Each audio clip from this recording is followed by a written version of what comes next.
Eh bien, bonsoir Manuel Bonsoir, Bonsoir, docteur. capitaine Lassac. et bonsoir Laurie. Soyez le bienvenu. Alors, c'est presque une première pour vous. Non, c'est même une Non, première pour vous.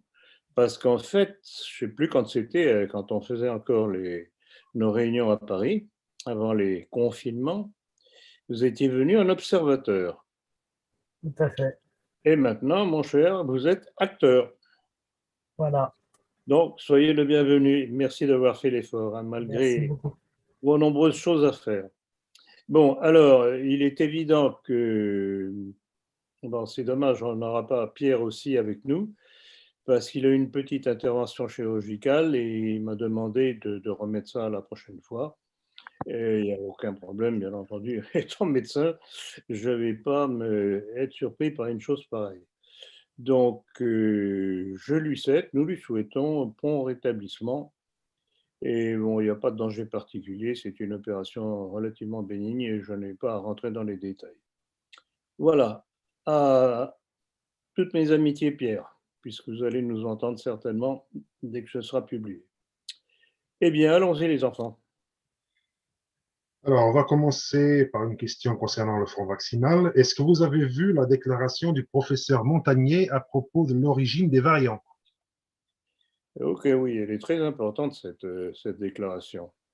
Et d'ailleurs, ça n'a pas fait plaisir, parce qu'en fait, il a mis le doigt là où ça fait très, très, très, très, très mal. Ce qui veut dire, donc, pour résumer la situation, c'est que loin de protéger les gens qui se font vacciner,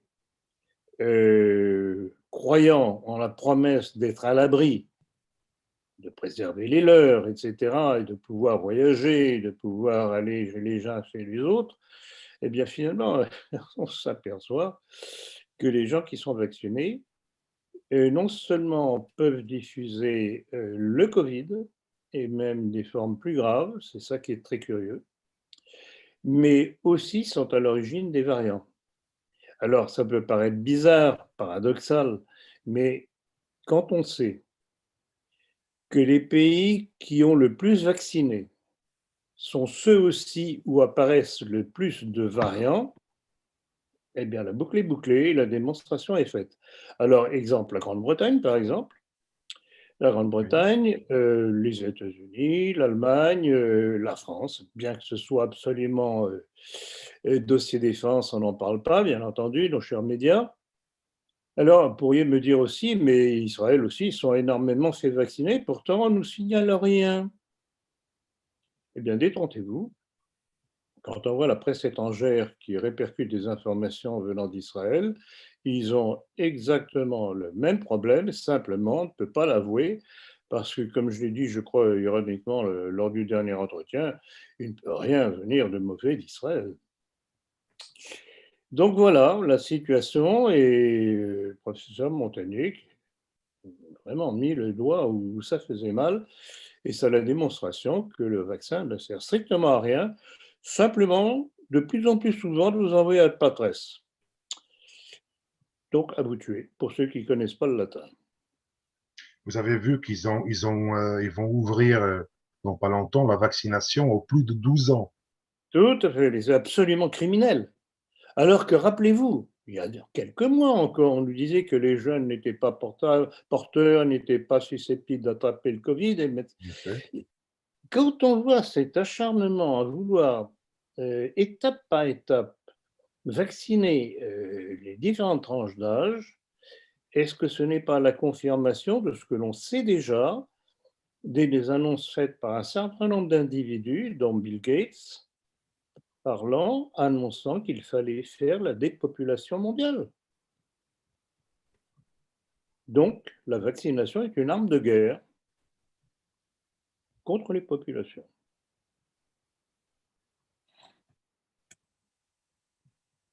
Je laisse le rythme pour la suite pour la prochaine question. Alors, notre entretien du 15 mai dernier a été censuré par YouTube 2 semaines seulement après sa mise en ligne.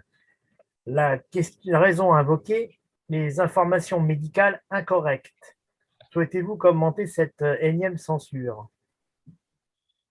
Bon, je crois qu'on en a parlé parce que ce n'est pas la première fois, loin de là. Et ce qu'il y a de très curieux dans cette histoire-là, c'est que ce sont surtout les sujets sanitaires qui font tomber le couperet de la censure. Ce ne sont pas des sujets concernant certains lobbies. Non, ce n'est même plus ça. C'est tout ce qui touche aux révélations que nous faisons, ou que je relaye, concernant l'arnaque et le crime des vaccinations. C'est ça qui leur fait peur, parce que d'une part, il y a l'enjeu financier, mais faramineux, colossal. On sait que toutes ces firmes pharmaceutiques qui ont créé leurs petits vaccins se sont largement enrichis par des dizaines de milliards d'euros ou de dollars, si vous préférez. Donc, il y a ça, mais il y a aussi ce qu'il y a de sous-jacent dont je viens de parler il y a quelques instants, c'est que ça met à nu le processus de dépopulation voulu par le mondialisme. Donc, vous voyez, tout ça est intriqué. C'est une alliance diabolique, appelez ça comme vous voudrez. Donc, dans la mesure où on nous supprime systématiquement tout ce qui touche à ce sujet-là, ça montre bien que ce que nous disons est hélas, la stricte vérité. Parce que si c'était si facile de répondre à l'argumentation que je donne, que d'autres donnent, je ne suis pas le seul non plus, heureusement, on pourrait nous traiter de menteurs, dire « mais monsieur, vous racontez des histoires, les chiffres que vous donnez ne sont pas vrais, etc. » Or, tout ce que je dis, et d'autres, sont toujours référencés, et ce sont des structures officielles, bien souvent, qui révèlent le poteau rose. Donc là, je regrette beaucoup. Pour YouTube et autres qui sont dérangés, eh bien, ils continueront à être dérangés. De toute façon, on a la possibilité de mettre, et c'est régulièrement mis, grâce à vous d'ailleurs, l'entretien qui a été saboté ou la conférence, puisqu'on va recommencer bientôt, on le met sur Odyssée ou sur BitChute, où il y a d'autres possibilités encore en cas de besoin. La seule chose, et là je me dois de revenir encore une fois là-dessus, c'est que trop souvent, ceux qui nous suivent sur YouTube, c'est très bien, mais quand ils se rendent compte que c'est supprimé, ils n'ont pas le réflexe d'aller sur Odyssée ou sur BitChute, où ils peuvent retrouver ce qui a été censuré. Et là, c'est un manque de discipline dommageable pour l'information. Il serait bon qu'ils cessent de rester figés sur YouTube. Un petit effort, on fait un clic, on fait 2 clics, et on retrouve l'entretien. Et là, la paresse des gens. Alors, on va continuer, on va rester sur ce même sujet. L'Académie nationale de médecine, dans un communiqué publié mardi 25 mai, estime qu'il est indispensable de rendre le vaccin contre le Covid-19 obligatoire de façon progressive. Emmanuel Macron a réagi en affirmant que ce n'était pas sa conviction, mais a tout de même précisé que cette issue n'était pas impossible. Quelle est votre opinion? Je dirais que c'est un magnifique fou cul. Monsieur le Président, au Rwanda, la vaccination n'est pas obligatoire, elle ne l'est pas non plus en France, même si ces derniers jours, l'Académie de médecine aimerait qu'on la rende obligatoire. Est-ce que la position de l'Académie de médecine vous fait réfléchir à nouveau sur ce sujet, ou est-ce que la porte reste fermée sur la vaccination obligatoire? Aucune porte n'est fermée par essence. Nous avons rendu au début du mandat obligatoire plusieurs vaccins pour, en particulier, nos enfants, vous le savez, vaccins qui étaient connus et pour essayer d'éradiquer complètement les maladies qui étaient concernées. Il y avait un avis scientifique fort et un avis éthique qui était aussi très fort sur ces vaccinations obligatoires. La conviction qui est la nôtre depuis le début de la crise, c'est qu'il est plus efficace de miser, au moment où nous sommes, sur la confiance et la conviction. Nous regardons les choses, on nous a dit au début, regardez, vos soignants ne sont pas assez vaccinés. La question s'était posée il y a quelques mois d'une vaccination obligatoire des soignants. Je constate que par à la fois la conviction, par aussi sans doute l'exemple, Cette vaccination a beaucoup augmenté. Elle est aujourd'hui autour de 75% des soignants qui sont vaccinés dans notre pays. Le travail qui a été fait auprès de nos aînés dans les EHPAD a permis d'atteindre plus de 90% de taux de vaccination. Donc, je crois qu'il est plus efficace de passer par la conviction et aujourd'hui de ne pas rendre la vaccination obligatoire. Parce qu'il se donne le bon rôle en disant non, non, on ne va pas faire ça, on ne va pas faire ça. Et dans le même temps, il dit à la fin, oui, mais peut-être qu'on sera obligé de le faire, à mon grand regret, bien entendu. Non, c'est un Fouquet, ça ne nous surprend pas, nous. Donc, c'est un individu qu'il ne faut surtout pas croire, prendre le contraire de ce qu'il dit, et là, on risque pas de se tromper. Vous ne croyez pas qu'ils ne vont pas plutôt installer un système de, comment dire, très bien, vous ne voulez pas vous faire vacciner, mais vous ne pouvez pas sortir, vous ne pourrez pas aller au cinéma, vous ne pourrez plus. Donc, les gens seront obligés par eux-mêmes d'aller se faire vacciner.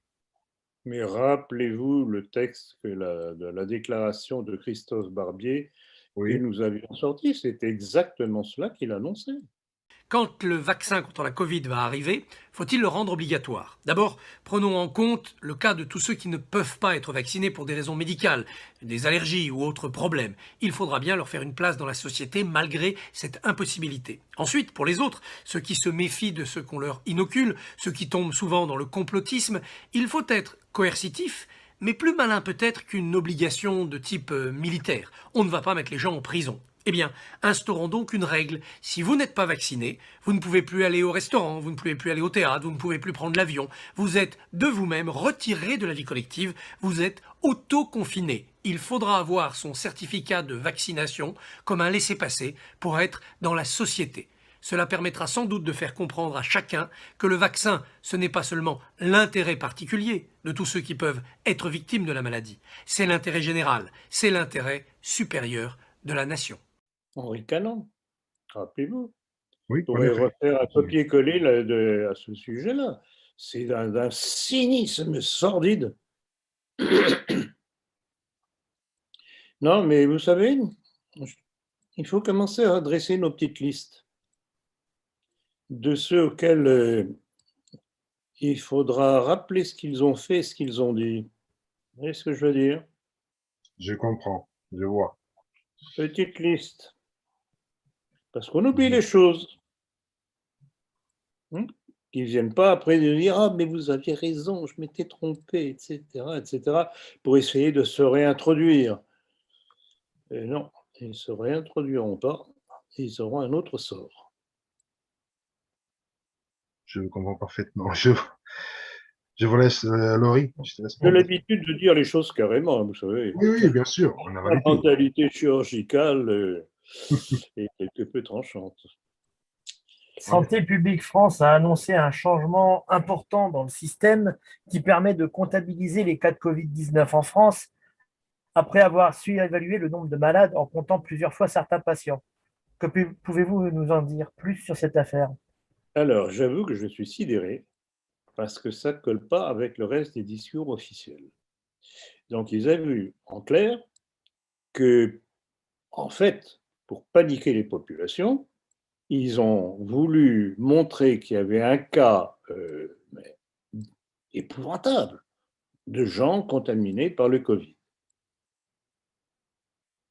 Donc, ils avouent qu'ils ont surcompté. Une augmentation de 12%. Comment? Une augmentation de 12%. Peut-être plus. Ils ont reconnu 12% en tout cas. Oui, 12%, c'est déjà ça. Et donc là, c'est l'aveu. C'est l'aveu. Et puis rappelez-vous, j'avais fait comme boutade à plusieurs reprises, c'est magnifique, maintenant on ne meurt plus que du Covid. Il est interdit de mourir d'autre chose. Vous ne trouvez pas ça curieux quand même? Et alors, à l'abri de cette thèse pour appuyer leur stratégie, il ne faut tout de même pas oublier que beaucoup de gens n'ont pas pu être soignés et opérés à temps et qui en sont morts. Et on les a catalogués comment? Morts du Covid? Directement, oui. parce qu'on n'a pas voulu s'en occuper pour gonfler les chiffres. Est-ce que vous vous rendez compte entre les mains de quel salopard, j'ai dit salopard, nous sommes?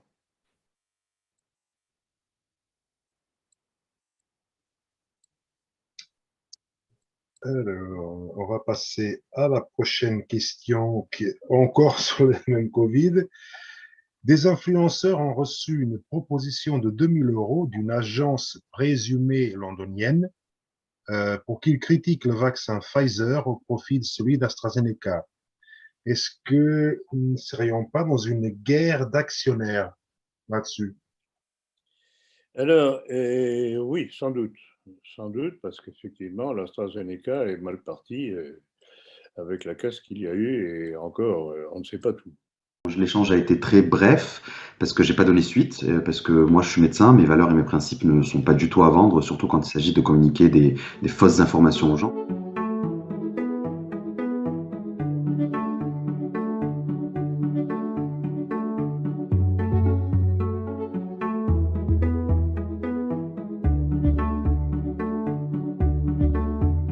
Le premier contact que j'ai eu, c'est un message sur Instagram me proposant un partenariat. Donc après ça, j'en reçois, ça m'a pas trop étonné, mais c'est plutôt le contenu. Dans ce partenariat, en fait, il y avait une pièce jointe qui était un encart écrit en anglais cette fois, avec toute une série de points où on me demandait de dire de mémoire que le vaccin Pfizer donnait 3 fois plus de mortalité que l'AstraZeneca. On m'a dit qu'il fallait surtout pas mentionner que c'était un partenariat. Fallait vraiment faire comme si c'était mon avis, quoi. L'échange a été très bref parce que j'ai pas donné suite, parce que moi je suis médecin, mes valeurs et mes principes ne sont pas du tout à vendre, surtout quand il s'agit de communiquer des fausses informations aux gens.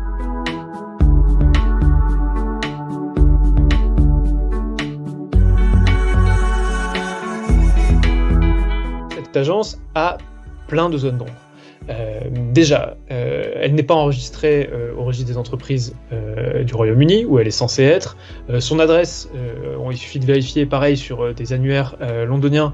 Il y a 177 entreprises au même endroit. Certaines n'existent plus, mais en tout cas, il y en a plus d'une cinquantaine qui sont encore actives. Donc ça ressemble à une boîte postale.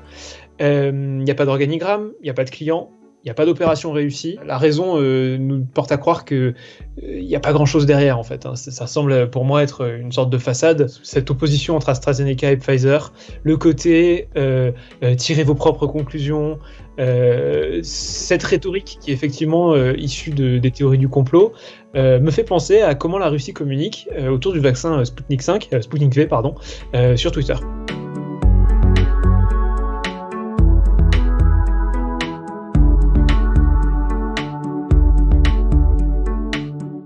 C'est minable, c'est dangereux, c'est irresponsable et ça ne marche pas. Parce que les Français sont des gens qui sont intelligents, qui ont compris absolument tout du fonctionnement de la crise sanitaire et de la bonne manière de s'en prémunir, en France et dans le monde. Les Français sont largement majoritaires à souhaiter le vaccin aujourd'hui, et je ne crois pas que des velléités, qu'elles viennent de l'extérieur du pays ou d'ailleurs, visant à essayer de faire la communication négative, soient de nature à détourner les Français de la vaccination. Mais ce qui est curieux, c'est que cette information, je l'ai vue sous une autre forme, sur une des chaînes BFM TV ou je sais pas quoi, disant que, encore une fois, c'était la faute de Poutine, qui lançait le discrédit sur les vaccins. Donc c'est curieux parce que le même fait est attribué à deux causes différentes.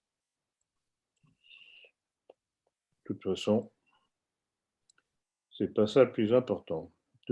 Quel que soit le vaccin, ils sont dangereux pour des raisons différentes, mais ils sont dangereux et il faut les éviter à tout prix. Et bien là, ce genre d'affaires, ça démontre en fait que les laboratoires essayent à tout prix de se remplir les poches. Et le reste, ils sont voilà.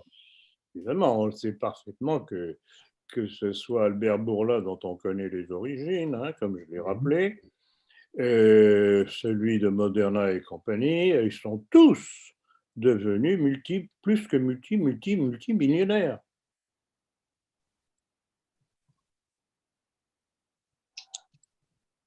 Laurie, je te laisse prendre la suite. Oui. Alors, on se rend compte d'ailleurs à l'occasion de cette affaire-là Oui. qu'on a laissé le traitement des individus dans le monde entre les mains d'une certaine communauté qui tient tous les leviers de l'aspect sanitaire. Alors, soit en tant que directeur de labo pharmaceutique fabricant de vaccins, soit en tant que responsable des services de santé. On en sait quelque chose en France, puisqu'on a eu Dame Buzyn, Oui. on a toujours un certain Jérôme Salomon, on a toujours un certain Martin Hirsch, etc., etc., etc.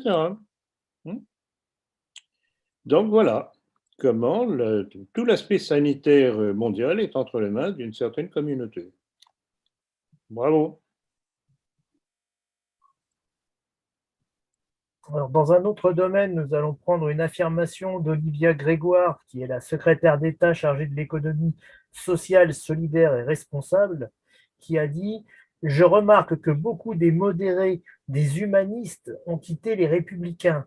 Ça fait quand même quelques années que les républicains ont un bateau qui tangue. » Qu'en pensez-vous? Mais je trouve cette déclaration très intéressante. D'abord, son allusion à ceux qui quittent les républicains et parmi eux les humanistes. Quand j'entends parler d'humanisme, d'humaniste, ça fait tilt, égale maçonnerie. Ça, c'est le grand mot. Et tout ce qui touche à la maçonnerie de près ou de loin utilise le terme humaniste. Donc, il ne faut pas se leurrer, ce n'est pas parce que ce sont de bonnes personnes compatissantes envers l'humanité, pas du tout, c'est un mot qui masque autre chose. Bon.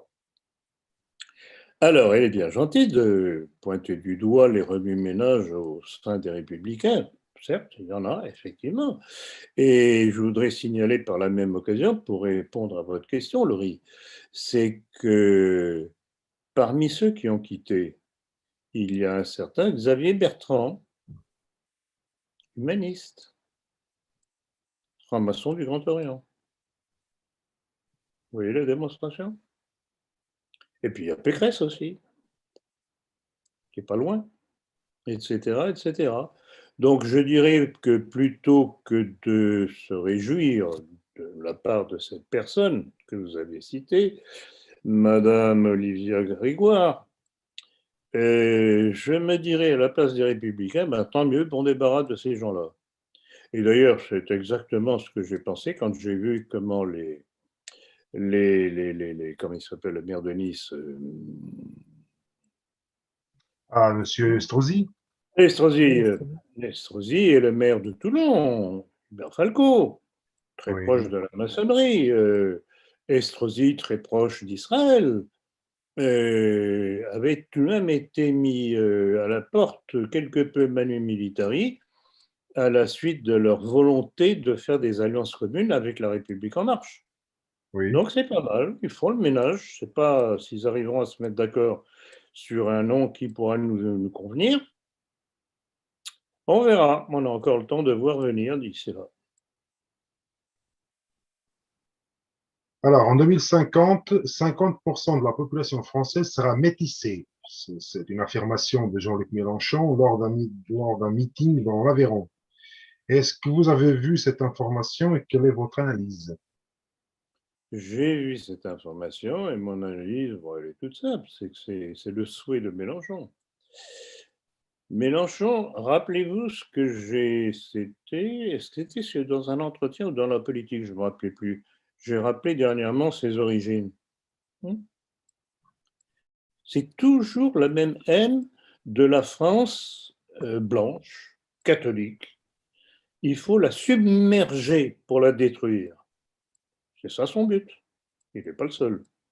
Léa Attali et compagnie, Bernard-Henri Lévy, Soros et tous ceux que l'on pointe du doigt régulièrement.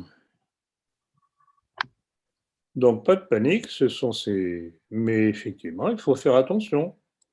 Parce que si on n'inverse pas rapidement la courbe, en renvoyant chez eux tous ceux qui n'ont rien à faire chez nous, qui sont criminels, et empêcher de nouveau de venir, c'est ce qui va arriver. et il aura gagné. Alors, une autre question. Le 29 mai, c'était l'anniversaire du vote historique des Français contre la Constitution européenne. Voulez-vous revenir sur cette affaire et sur le subterfuge de Sarkozy pour contourner la volonté populaire?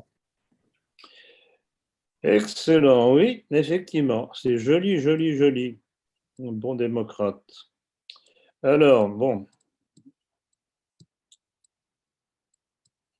Quelques petites choses à rappeler. Donc, en 2005, et je ne sais pas pourquoi d'ailleurs, Jacques Chirac avait décidé de soumettre par référendum populaire le projet de constitution européenne auprès des Français. Et alors la stupeur de tous les mondialistes et autres, les Français, en dépit du matraquage médiatique, avaient dit non, non, non, on ne veut pas de ça. Et avec une bonne majorité. Bon, on s'était tous réjouis. Ah, pour une fois, ils ont fait un mauvais coup qui n'est pas passé. Eh oui, mais en démocratie, avec les bons démocrates, si on a une élection qui ne donne pas le résultat voulu, bon, qu'à cela ne tienne, on fera revoter les imbéciles. Oui, mais revoter comment? Et c'est là toute l'astuce de Nicolas Sarkozy, dont je ne vous rappellerai pas à nouveau les origines. Voulant à tout prix imposer cette constitution européenne qu'il a fait passer sous le nom du traité de Lisbonne. C'était le 8 février 2008. Et ce bon démocrate, au lieu de le faire repasser par référendum populaire, c'était la moindre des choses tout de même pour voir si les Français n'avaient pas enfin compris leur erreur. Ah mais non, ils risquaient de redire la même chose et ça, on ne voulait pas. Sarkozy, il ne voulait pas. Et alors, comment a-t-il fait? Ah bien, il l'a fait passer par le vote des députés. Alors, il y a deux leçons à tirer de cela. D'une part, la volonté fanatique de Sarkozy, vous vous rappelez, celui qui disait que quoi que l'on veuille ou non, on ira vers le nouvel ordre mondial. Vous vous rappelez cette fameuse citation que je cite et que je recite. Donc, c'est le fanatisme de tous ces comploteurs, de tous ces gens qui veulent la dictature mondiale contre les peuples. Et puis, l'autre leçon, c'est que les députés ne représentent pas leurs électeurs. C'est la démonstration du mensonge total de la démocratie inorganique. Voilà. Donc, ceux qui élisent un député ne sont pas sûrs du tout que ses volontés seront respectées, puisqu'il suffit que les députés, et on sait qu'ils sont tous plus ou moins soumis à la volonté des lobbies, trahiront la volonté de leurs électeurs, de leurs électeurs.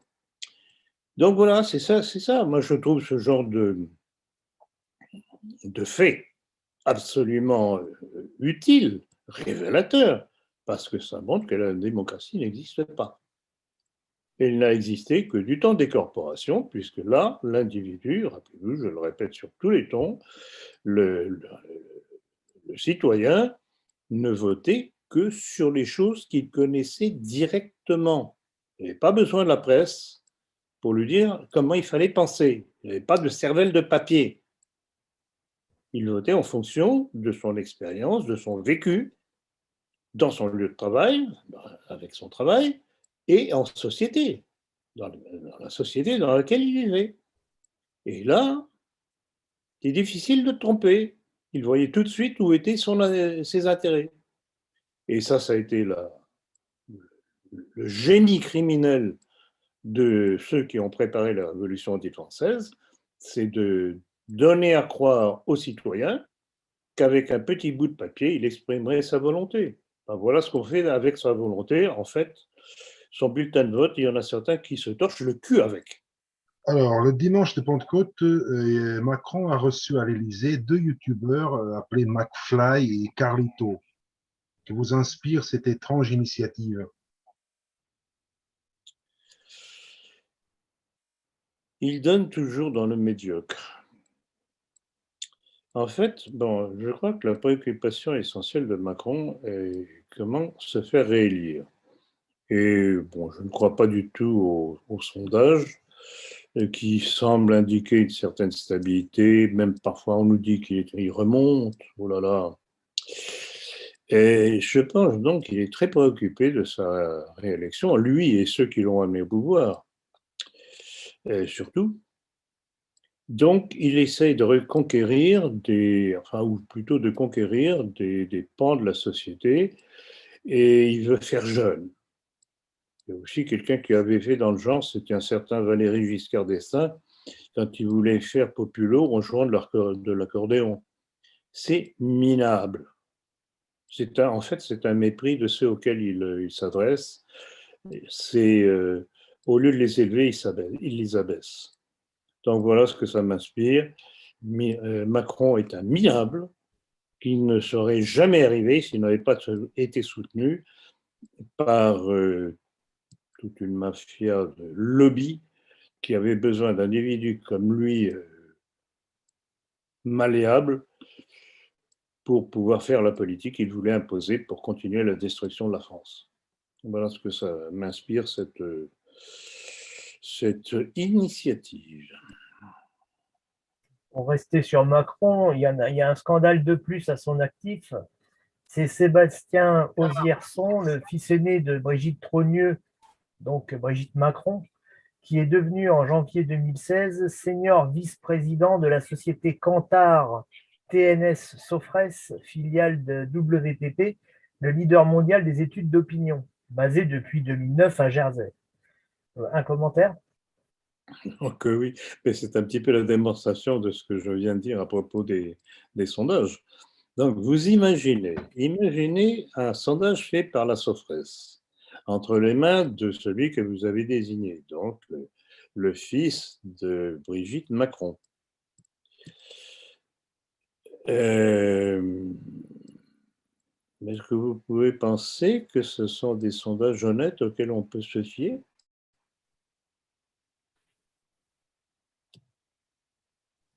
J'en doute fortement, mais ça sera quelque chose pour l'aider. Voilà. Alors, les gens qui ne sont pas au courant de toutes ces nouvelles, c'est pour ça qu'il est bon que nous puissions mettre en garde justement en révélant ces informations.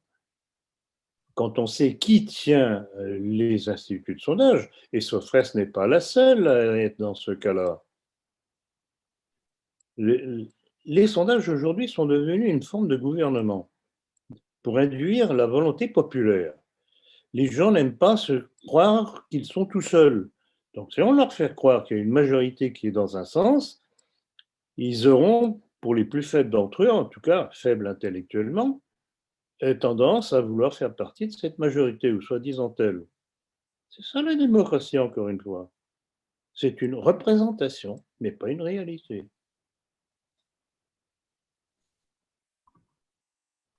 Alors, Michel Onfray compare les non-vaccinés à des contaminateurs du sida et à des violeurs de jeunes filles. Qu'est-ce qui vous inspire cette énormité? C'est pire qu'une énormité. C'est ignoble. Absolument ignoble. Alors, le Onfray, vraiment, il me surprend. Parce que, d'ailleurs, je crois qu'on en a déjà parlé lors d'entretiens précédents, déjà depuis un certain temps. Il y a des moments où il dit des choses tout à fait raisonnables qu'on peut absolument admettre, mais parfois il passe pour un opposant. Très curieux. Donc pourquoi est-ce que brusquement cet individu sort un truc aussi énorme?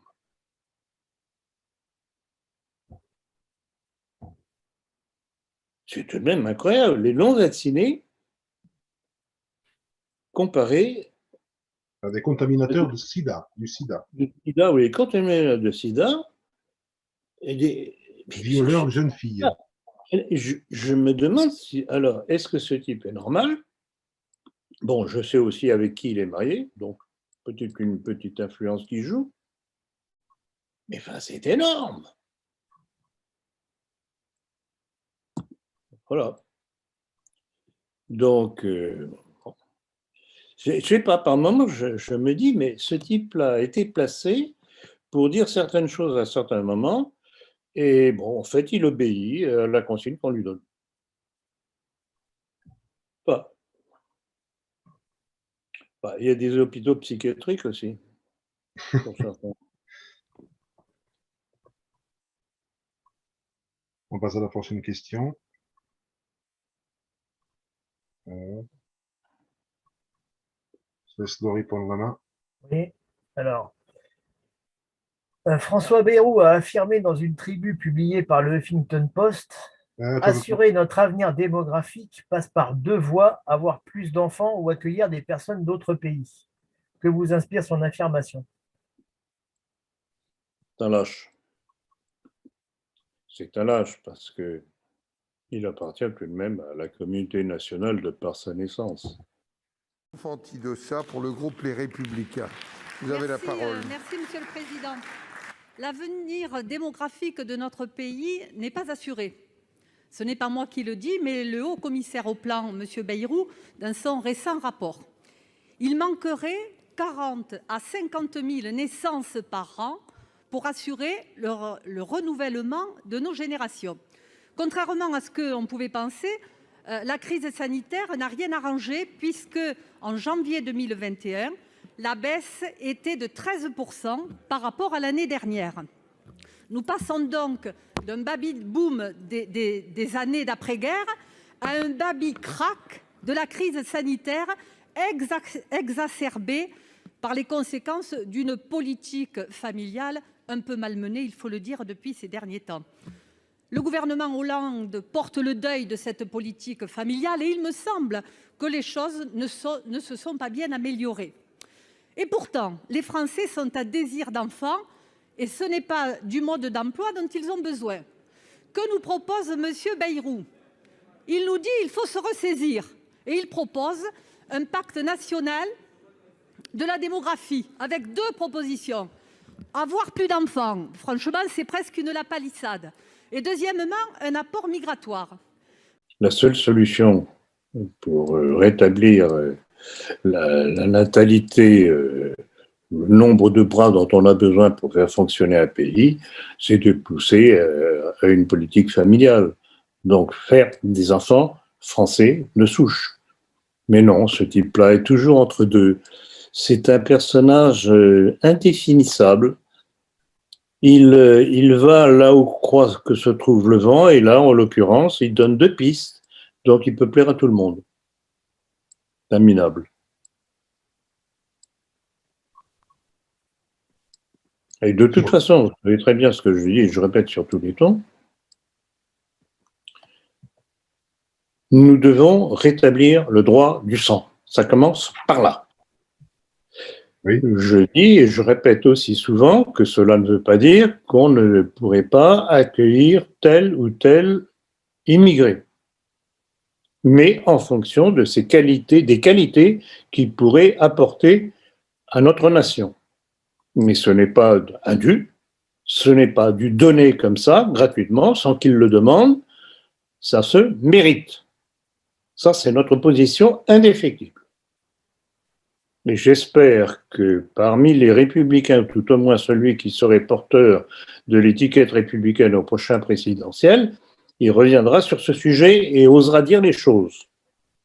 Et d'ailleurs, je conseillerais à M. Bruno Retailleau, qui se plaint de ne pas avoir de visibilité parce que les médias font le silence sur lui pour ne parler que de Xavier Bertrand. S'il veut que les médias parlent de lui, il faut qu'il les choque avec une proposition de ce type-là. Alors je vous garantis que les médias vont s'étrangler de rage. Mais attendez, vous ne croyez pas que s'il fait une déclaration de ce genre, il sera écarté par la population, par les médias et par la population, parce que les gens vont se dire, oh là là, c'est un raciste. Non, pas dans ce sens-là, Manuel. Écarté, je suis d'accord que ça pourrait l'unir s'il devait être désigné par son parti. Mais je crois au contraire que ça plairait à la population française. Pour ce qui nous reste. Donc, peut-être qu'il est prudent à ce sujet-là, parce qu'il se dit que s'il avance trop nettement ses pions, il risque de ne pas être désigné comme candidat des Républicains. Ça, c'est une hypothèse plausible. Oui. Donc, attendons. Attendons qu'il soit nommé candidat des Républicains s'il y arrive. Si c'est lui qu'ils vont choisir, parce que... Lui, à mon avis, relativement, c'est le plus fiable, parce qu'il a tout de même une action utile au Sénat, notamment sur les problèmes de famille, sur tous les problèmes de sexualité contre le genre et compagnie. Donc, pour l'instant, je vois personne d'autre. Hein. Et j'avoue que j'aurais de la difficulté à devoir choisir de voter ou de faire voter pour Marine Le Pen. D'ailleurs, à ce propos-là, je voudrais rappeler une information que j'ai vue tout dernièrement, c'est que Jean-Pierre, je sais pas quoi, Sulzer, qui est un des éléments juifs du Front National, met son poids pour que les éléments encore valables du Front National soient mis dehors. Donc, c'est la police juive de la pensée au sein du Front National, enfin, un rassemblement national. Et c'est pas la première fois que j'entends cette chose-là de sa part. D'accord, attendez. Tout ce qu'il faut savoir, le Rassemblement national a encore des éléments valables. Oui. Je ne dirai pas les noms. Donc, je ne sais pas comment ça va évoluer au sein du parti. Donc, si j'ai bien compris, si les Républicains ne présentent pas un candidat, on va dire entre guillemets potable, on va dire capable de faire quoi que ce soit, vous seriez prêt à faire voter Marine Le Pen? C'est ça le grand dilemme, parce que en fait, tout de même, le danger principal pour nous, c'est Macron. Donc c'est Macron qu'il faut faire tomber. Oui, mais attendez, ça fait un bon moment que vous mettez en garde envers Marine Le Pen. Je sais. Voilà. Je sais, mais mon cher, la politique, c'est une question de réalisme aussi. On ne peut pas rester toujours figé. D'ailleurs, rappelez-vous qu'à une certaine époque, justement pour essayer de faire basculer les choses en notre faveur au sein du parti, je recommandais à ceux qui seraient tentés de faire de la politique de rentrer au Front National. À l'époque, c'était le Front National. Je me souviens. Malheureusement, je ne pense pas que c'était été énormément suivi. Or, ce genre de manœuvre ne peut se faire que s'il y a vraiment un nombre conséquent de personnes qui jouent ce jeu.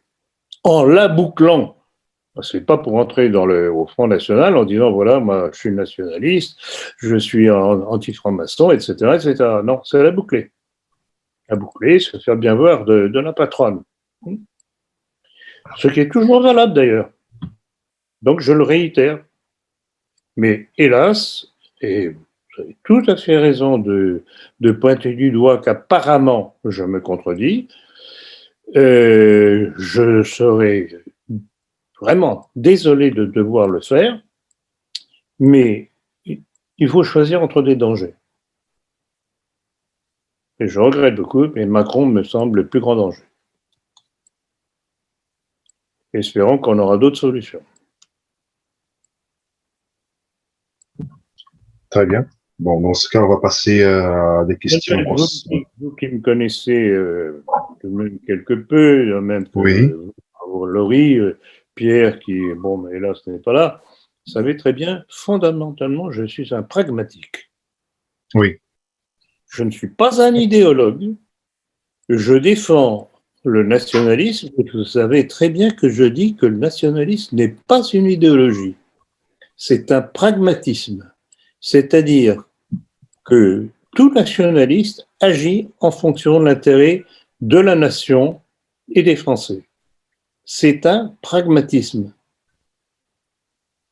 Si on veut, c'est ça vraiment son idéologie. Mais je n'aime pas le terme d'idéologie parce qu'en général, c'est artificiel. Alors que le pragmatisme, on réagit au coup par coup en fonction de la situation, en jaugeant l'intérêt ou l'inconvénient de telle ou telle décision, ça, c'est pour moi, c'est le nationalisme classique. On va passer à nos milieux. Dans ce cas, Rémi Daillé vient de déclarer que le gouvernement a peur de lui. Est-ce que vous souhaitez faire un commentaire là-dessus? Il faut bien. C'est énorme, vraiment. Alors, vous savez très bien, bon, on a déjà parlé de l'individu à plusieurs reprises. Hein. Oui. Vous vous rappelez que dès le début, j'avais dit, il y a tout de même un petit problème qui me dérange. Quand cet individu disait, voilà, nous allons faire un coup d'État, première sommation au gouvernement, et tatati, tatata. Et alors, ce que je n'ai jamais compris, que je n'ai toujours pas compris, c'est la naïveté des gens qui m'ont écrit ou qui m'ont téléphoné pour me dire « Monsieur Ploncart-Darsac, avez-vous vu ces déclarations? Monsieur Daillé, c'est remarquable, qu'est-ce que vous en pensez ?» Et j'aurais répondu « Mais écoutez, est-ce que vous croyez que quand on veut faire réellement un coup d'État, on l'annonce en menaçant le gouvernement qu'on va le faire ?» Alors les gens restaient quoi? Une seconde, 2 secondes, 3 secondes. Ah oui, c'est vrai, je n'avais pas pensé. Mais voilà, ils ne pensent pas.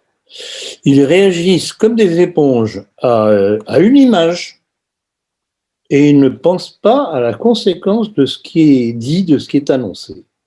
C'est fabuleux. Alors, il y a ça. Bon, je regrette beaucoup alors. Bon, je suis navré, mais je vais encore devoir revenir sur Bourbon.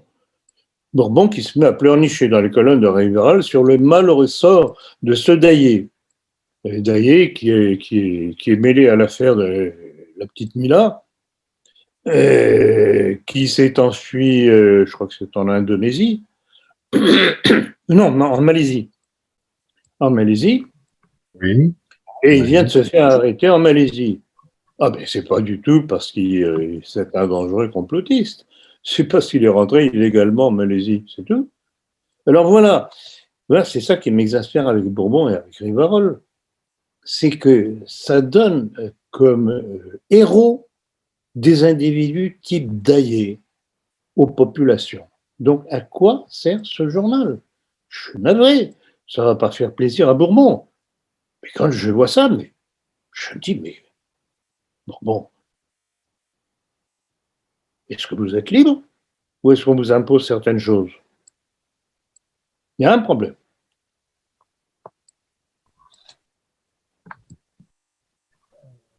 Alors, je pense aussi qu'il doit y avoir une raison à ça, c'est que je ne pense pas que le lectorat de Rivarol s'améliore particulièrement.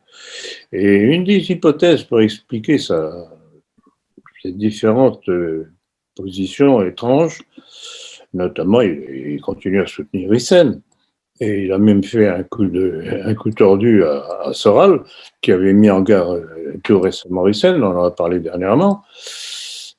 C'est que on dirait qu'il cherche à rassembler différents types de publics qui sont tout à fait incompatibles avec la soi-disant ligne nationaliste qu'il prétend incarner. Et je répète encore une fois, il y a un problème. Alors, quand on voit qu'il, non seulement il fait la publicité pour Daillé Wiedemann, dont on connaît, on se doute un petit peu des origines lui aussi, qui fait la pub de Conversano aussi, par la même occasion, de Hyssen, je regrette beaucoup, ce n'est pas notre tasse de thé, pour nous, ce sont plus que des douteux, mais je suis poli. Voilà, chers amis. Alors, pour un autre sujet, en parlant de douteux, ça va être un peu dans le sujet. À propos de l'agression lors de la procession le 30 mai de fidèles à Ménilmontant pour commémorer le souvenir des catholiques mis à mort par la Commune de Paris, Bernard Anthony, dans son blog de la Griffe, en impute la responsabilité à toute une camarilla d'ultra-gauche, de communistes et d'antifa. Est-ce que Bernard Anthony n'oublie pas quelque chose comme à son habitude? Bravo, Laurie. Alors, qu'est-ce qu'il oublie? Communiste? Ah bon? Mais est-ce que le communisme n'est pas une création juive? Et le gauchisme n'est-il pas influencé justement par les thèses juives? En fait, le gauchisme, c'est quoi? C'est un espèce de communisme, je dirais dévoyé, parce qu'il n'a pas la rigueur du communisme. Donc voilà, on agite les populations en disant toujours la même chose, les communistes, ça ne mange pas de pain, ça fait peur, mais je regrette beaucoup, ceux qui sont derrière sont toujours les mêmes. Et ça, Bernard Anthony, du fait de ses origines, se garde bien de le mentionner. Ce qui explique d'ailleurs son fanatisme anti-musulman, c'est qu'il ne fait jamais aucun procès à des rabbins ou à des hommes politiques, israéliens ou juifs de France, pour des déclarations haineuses contre le christianisme. Le Talmud et ses déclarations blasphématoires n'ont jamais dérangé le petit Bernard Anthony. Voilà ce que... Donc vous voyez, la question tombe tout à fait à propos, et ces déclarations tombent complètement à plat, parce qu'il ne nomme pas encore les véritables criminels dans cette affaire. On va passer à l'étranger pour les prochaines questions. Alors, pouvez-vous revenir sur ce qui se passe à Gaza et en Palestine occupée? Oula, il se passe beaucoup de choses totalement inattendues. Alors, tout ça a commencé par des tensions sur l'esplanade des mosquées, notamment autour de la mosquée Al-Aqsa, qui est le 3e site religieux de l'islam. Et c'est constant. Il y a chaque fois, à chaque gros événement pour la communauté musulmane, des tentatives de provocation israélienne, soit par des colons, soit par les gens du pouvoir, parce qu'ils veulent à tout prix récupérer l'esplanade des mosquées, et donc la mosquée en question. Ça fait partie de leur stratégie d'éviction systématique des Palestiniens de leur terre.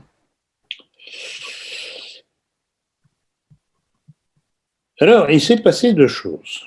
Premièrement, ça a créé à nouveau des réactions, et rappelez-vous, ça avait été déjà la raison de la première intifada, et c'était déjà Netanyahou qui en avait été responsable par ces provocations.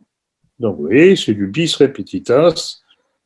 Il continue toujours à essayer d'exacerber et de provoquer les musulmans de façon à pouvoir ensuite, grâce aux médias, se draper en victimes des musulmans, alors que ce sont les musulmans qui sont agressés.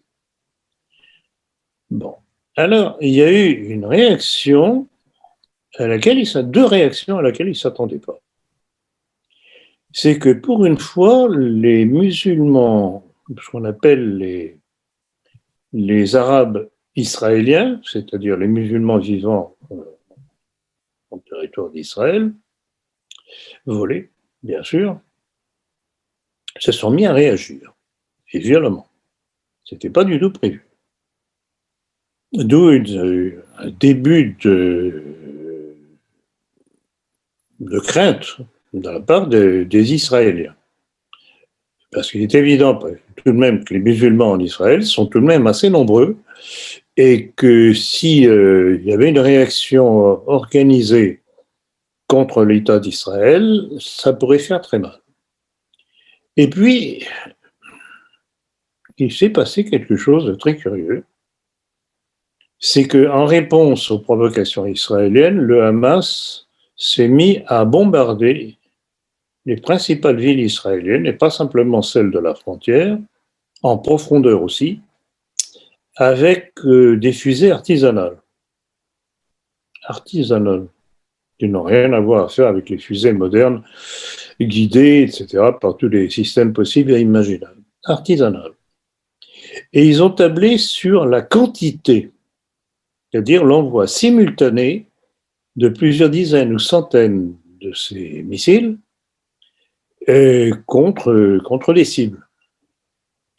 Et alors là, ça a été une très, très, très, très, très mauvaise surprise pour les autorités israéliennes, et surtout militaires, c'est qu'ils se sont rendus compte que leur fameux système de défense anti-aérienne, anti-missile qu'on appelle dôme de fer, s'est révélé de façon alarmante pour eux, quelque peu impuissante, puisqu'il y a eu de la casse, il y a eu des morts du côté des Israéliens, et ça c'est une première, parce que jusqu'à présent c'était les Israéliens qui s'amusaient à bombarder Gaza, sans défense,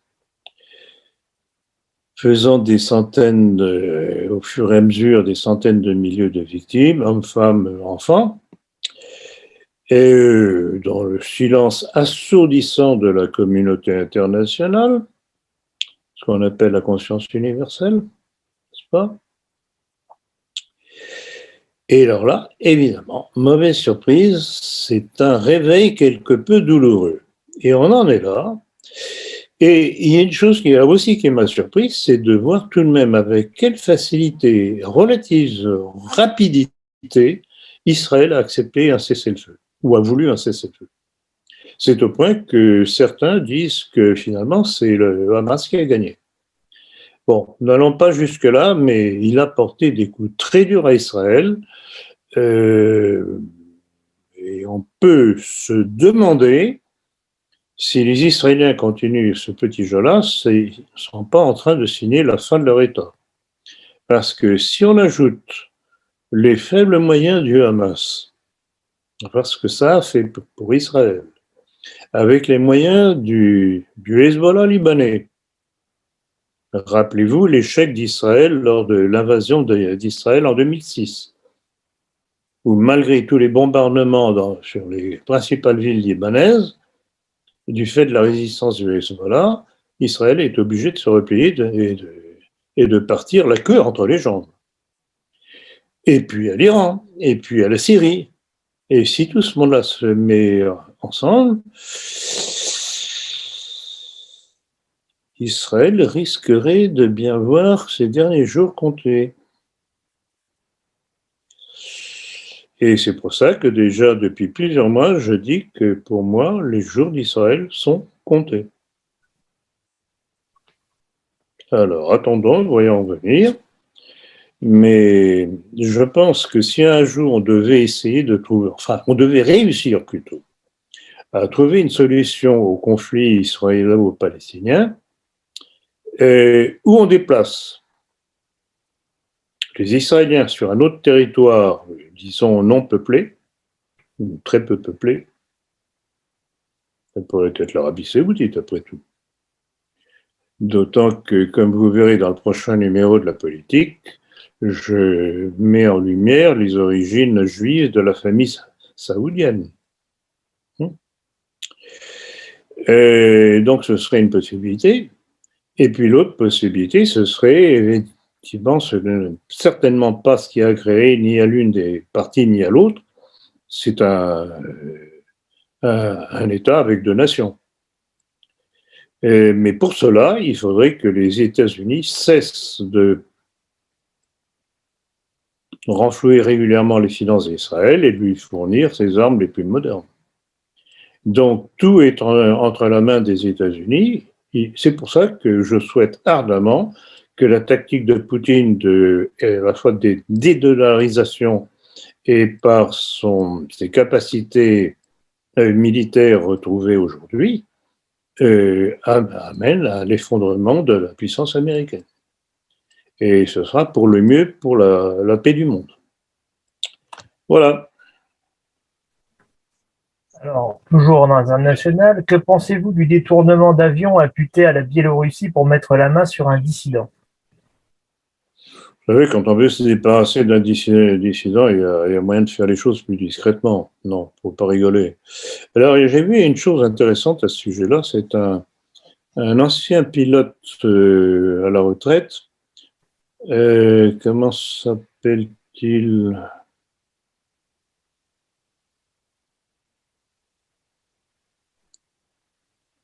Comment s'appelle-t-il? Attendez, que je retrouve ça. Bon, disons en gros. Ah oui, je l'ai. C'est Peter Eisenkow, un ancien pilote à la retraite, qui après l'analyse des échanges entre les pilotes de Ryanair, puis c'est un avion de Ryanair qui a été détourné, et la tour de contrôle de l'aéroport de Vilnius, l'avion n'avait pas été forcé d'atterrir, mais se préparait à atterrir par décision de son commandant de bord. Ça change tout de même un petit peu les choses et l'éclairage de l'affaire. Alors, évidemment, il peut y avoir différentes hypothèses à cette décision du commandant de bord, soit parce qu'il avait décelé un problème mécanique à bord et il voulait atterrir le plus vite possible pour la sécurité de ses passagers, soit c'est une thèse qui a été lancée sur Internet, qui ne nous surprendrait pas particulièrement,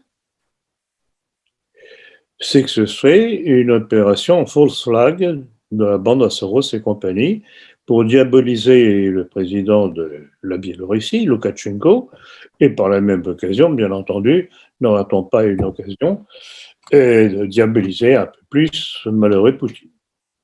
Donc voilà, mais je répéterai simplement, quand on veut se débarrasser d'un opposant, il y a des moyens plus discrets que ça.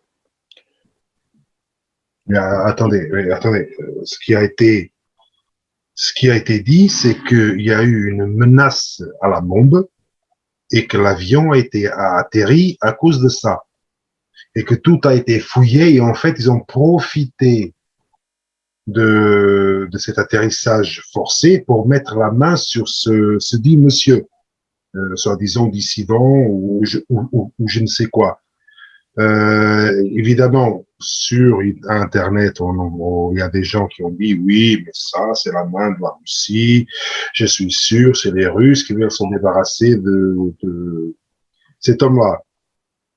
Donc, ça, c'est la thèse qui a été annoncée dans toutes les chaînes, qu'il y a eu une menace de bombe à bord. Donc c'est pour ça que le pilote a décidé d'atterrir dans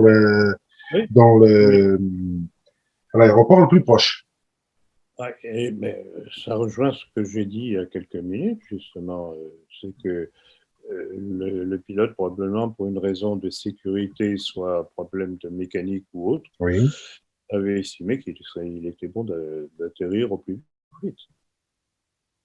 Donc, j'avoue que cet aspect-là de menace de bombe à bord, je n'avais pas vu. Mais mon commentaire, je le maintiens. Oui. C'est le pilote, si réellement c'est le pilote qui a pris la décision de faire atterrir son avion, c'est qu'il a eu une raison.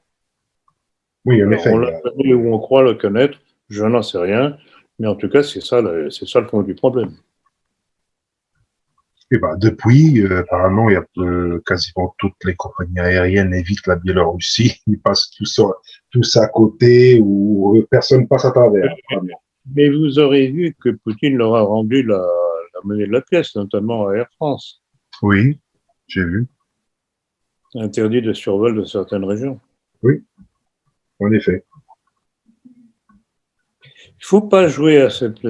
Il se croit tout permis. Il se croit encore du temps de l'action de Bush, George W. Bush, contre l'Irak, où il est rentré dans le beurre parce que l'Irak n'était pas la 4e puissance mondiale militaire, mais c'était des gens qui étaient peu armés, etc. Donc il a fait le ménage comme il voulait. Donc, c'est plus du tout la même chose. Maintenant, il y a un certain Vladimir Poutine avec ses alliés Et il faut en tenir compte. Et ça, ils n'aiment pas du tout. Donc, ils essaient de déstabiliser Poutine par toutes sortes de fausses informations. On est habitué, les false flags, on connaît. Hein. Et n'oubliez pas que false flag est une expression inventée par des Américains. Oui. Je pense que j'en parlais déjà dans mon livre le complot mondialiste et j'ai prolongé dans mon dernier livre Lord of Chaos. C'est Paul Watson, je crois, un ancien des renseignements américains qui a sorti cette. Donc c'était pour pointer du doigt justement cet aspect d'action sous fausse bannière, false flag, c'est ça que ça veut dire, sous fausse bannière, pour pointer du doigt une chose envers un adversaire qu'on veut éliminer. Oui, tout à fait. Tous les attentats que l'on a eus en France et ailleurs en Europe, c'est ça. Et on représente un faux ennemi de façon à ce qu'on n'aille pas chercher le véritable ennemi. Alors, le 26 mai dernier ont eu lieu les élections présidentielles en Syrie, marquées par un triomphe, encore un, du président Bachar al-Assad. Qu'est-ce que pouvez-vous nous en dire, ainsi que la situation sur le terrain face à l'Alliance sioniste occidentale?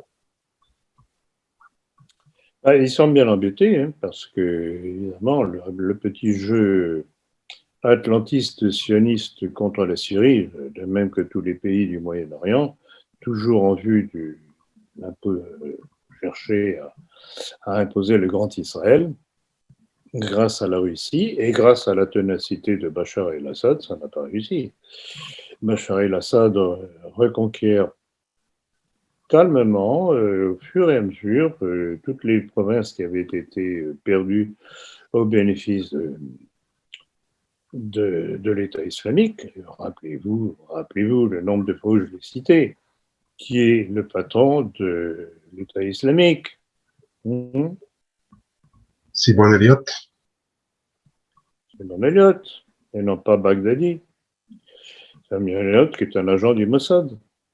Donc voilà, si on ne connaît pas toutes ces petites indications, toutes ces petites informations qui éclairent le paysage d'un autre éclairage que celui que les médias veulent nous en donner, eh bien tout s'explique. Donc c'est pour ça qu'ils sont furieux de cette victoire triomphale de Bachar el-Assad.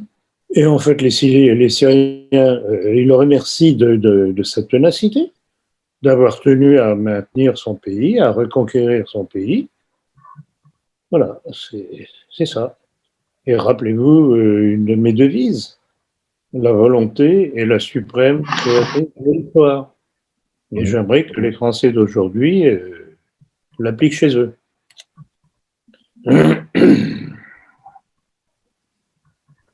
Alors, une autre question. La Cour européenne des droits de l'homme a condamné le Royaume-Uni et la Suède pour leurs pratiques en matière de surveillance de masse. Quelle est votre analyse sur cette affaire ?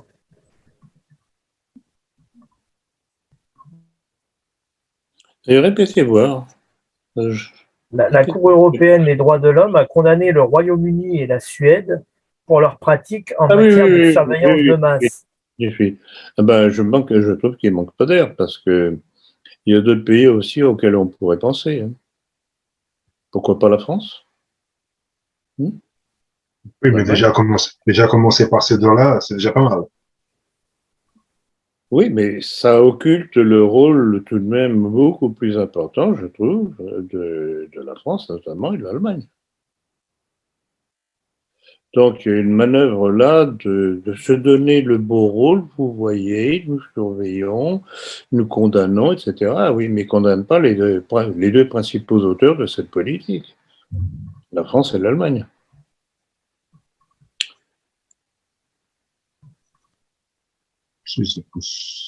La Suisse a décidé d'en finir avec les négociations sur ses relations avec l'Union européenne, estimant notamment que cela mettrait en péril sa politique migratoire. Quelle est votre opinion de cette affaire?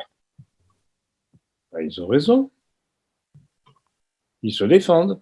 de l'immigration, de l'invasion migratoire. Bravo.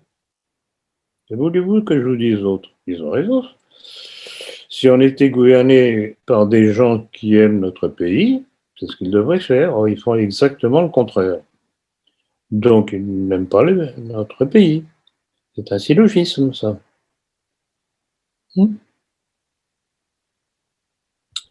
Non, c'est très bien. Ils ont raison. J'avoue qu'il y a tout de même des capacités, des ressorts chez les Suisses assez curieuses, c'est surprenant. On ne peut que s'en réjouir. En effet. On passe à la prochaine question concernant, une fois de plus, Emmanuel Macron. Oui, vas-y.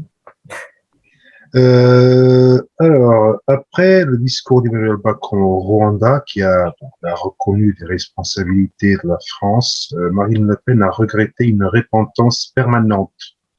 Alors que Jean-Luc Mélenchon, toujours lui, a salué les propos du président. Qu'est-ce que vous en pensez de ces propos? Ça montre encore une fois que ce président de la République dite française a la haine de la France. C'est pas compliqué. Et nous sommes coupables de tout. Ben, j'en regrette beaucoup. Bon, certes, la colonisation n'était certainement pas parfaite, mais enfin, quand même, on les a tirés de l'état de décomposition dans lequel ils étaient, de toutes les épidémies qui sévissaient, et tout ce qu'on a construit, tout ce qu'on a laissé, tout ce qu'on leur a donné. Et après, bon, vous savez très bien, on a déjà parlé de ça, certaines déclarations d'Algériens sont ignobles, parce qu'ils crachent dans la soupe qui les a nourris, qui leur a permis de survivre jusqu'à aujourd'hui. Donc, ce Macron est vraiment, une fois de plus, ignoble. Il se comporte comme un traître. Pas d'autre terme, c'est un traître. J'en arrive à bafouiller tellement je suis hors de moi. Pourtant, je suis calme en général. Mais par contre, qu'est-ce que Mélenchon, bis repetitas. Hein. Oui, et Marine Le Pen, qu'est-ce que vous... Alors, elle regrette... Elle a raison. Mais voulez-vous que je vous dise? Elle a raison. Elle est dans son rôle. Sur ce point, vous lui donnez raison. Alors, elle, ici, par rapport au Rwanda, elle regrette une repentance permanente. Alors, peut-être sur d'autres sujets qu'on va pas évoquer ici, elle ne dit pas la même chose. Et oui, parce que c'est un sujet beaucoup plus brûlant. Ah, voilà. Mais Emmanuel, j'en suis parfaitement conscient. Mais simplement, il faut prendre ce qui vient quand on peut l'utiliser. C'est tout. Non, je vais évidemment pas lui donner tort. Je ne peux qu'applaudir cette déclaration que l'on aurait aimé voir de la part de certains autres hommes politiques. On passe alors à la prochaine question. Dans un entretien avec le magazine Zadig, Emmanuel Macron a jugé la France pétrie de corporatisme. Il a également assimilé le mouvement des Gilets jaunes aux jacqueries, y voyant le symptôme d'un retour de la violence dans la société. Que pensez-vous des dires du président? Je répondrai de façon très simple et très concise. À qui la faute? Si les Français réagissent, quelque peu maladroitement, vous savez très bien ce que j'ai dit depuis longtemps au sujet de la révolte des Gilets jaunes. Mais c'est tout de même un symptôme que le peuple de France n'est pas heureux.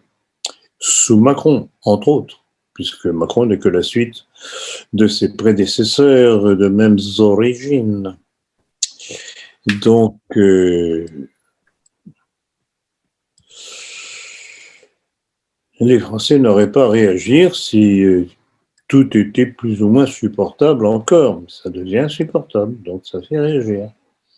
Et je suppose que dans la dictature sanitaire que nous vivons, sur laquelle il a sauté à pieds joints, c'était fondamentalement pour couper court à toutes les manifestations en France.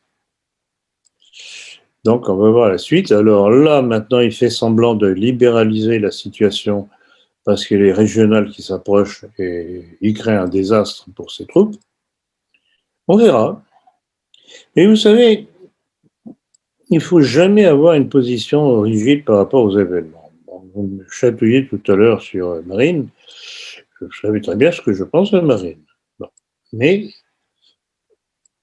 il y a des cas où on doit soutenir en fonction de telle ou telle déclaration. Et s'il y a une déclaration qui nous déplaît, ben on le fait, on l'a déjà fait, et on continuera à le faire. Donc, c'est tout. Et puis surtout, il faut essayer par nos amis à l'intérieur, par ceux qui pourraient rentrer à l'intérieur discrètement, faire pression pour modifier petit à petit et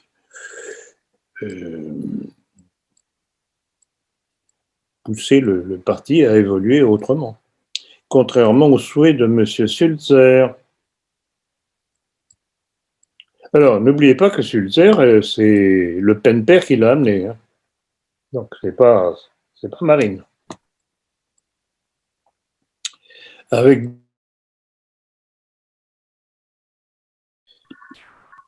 c'est ça, la responsabilité, entre autres, d'un Le Pen. N'oubliez pas mon livre, Histoire d'une trahison. Alors, une chaîne de télévision catalane a diffusé un clip parodique visant Manuel Valls après que celui-ci a annoncé son retour en France, quittant ainsi son poste de conseiller municipal à Barcelone. Alors, étrangement, avant son départ, la Cour des comptes espagnole révèle avoir détecté des dépenses de campagne non déclarées d'un montant d'environ 190 000 euros. Dans son rapport, l'institution indique que la candidature de Manuel Valls n'est pas conforme à la loi de financement des partis. Est-ce que vous pouvez livrer une analyse sur cette situation? Merde, quand même. Bon, alors ça ne m'étonne pas du tout. Hein. Vous connaissez là aussi les origines de Valls. Et donc, ce sont des comportements classiques de la part de ces gens-là. Ils se croient à l'abri de tout, qu'ils peuvent tout se permettre. Bon, apparemment, les Catalans n'ont pas apprécié son arnaque. Et alors, ce qui est amusant, c'est de voir Valls vouloir jouer un rôle en Espagne, puis voyant que ça ne marche pas, qu'on le rejette parce qu'on ne le prend pas au sérieux, revenant en France pour apparaître en grand défenseur de la démocratie et de la République. Donc, oui, il en fait partie, effectivement. Donc voilà, non, c'est un individu misérable, un misérable individu si vous préférez. Moi je m'appelle Manuel Valls, tornaré a París, fa molt que no mano, el que em diguin jo faré. Puc ser el president o un caça gitano, potser fundaré un partit. No m'importa si és de dreta o d'esquerra, moi je m'appelle Manuel Valls. Au chapitre politique, Manuel Valls quitte la mairie de Barcelone et revient s'installer définitivement en France. Il annonce revenir définitivement, oui, définitivement en France, un peu comme quand il avait dit en 2017. M'installer définitivement à Barcelone. Me'n torno a França, però enyoraré el passejar aquí a la Rambla. Francesc Macià, la Diagonal, fer una orxata. Anar al Parc Güell, etern gaudir, m'encanta Barna. Moi, Manuel Valls. L'errance géographique de Valls est à l'image de l'errance idéologique du Parti socialiste. Le PS ne sait plus où il habite.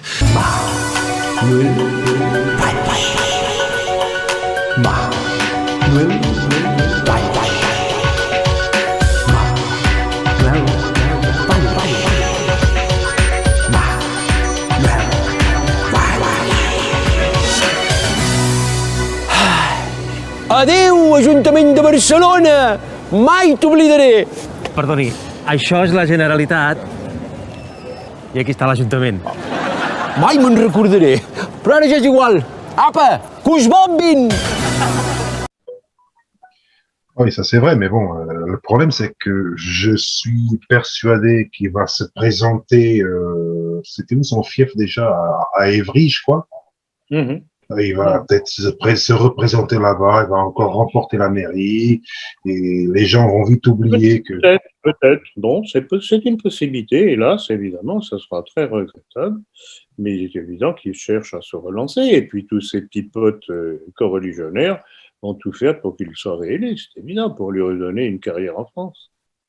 Il n'y a qu'une seule règle qui doit prédominer, c'est que nous ne pouvons pas accepter les actes racistes, les actes antisémites, les actes anti-musulmans. Vous permettez, monsieur, les actes anti-musulmans. Mais il y a quelque chose qui, dans ce pays, est inacceptable, c'est la parole de haine à l'égard de quiconque. Donc, cette parole, monsieur, si vous êtes d'accord, donc cette parole de haine, ou les gestes qui sont des paroles de haine, doivent être combattus. Et ils le seront avec une très grande détermination par le gouvernement. Ça va bien? Ouais.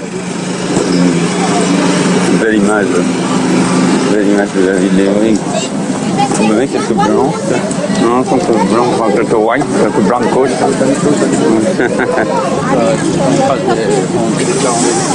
Les actes anti-musulmans, vous permettez, monsieur, les actes anti-musulmans.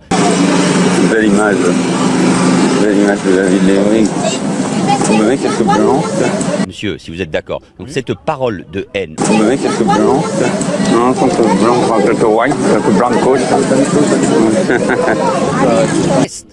Ou les gestes qui sont des paroles de haine doivent être combattus. Et ils le seront avec une très grande détermination par le gouvernement.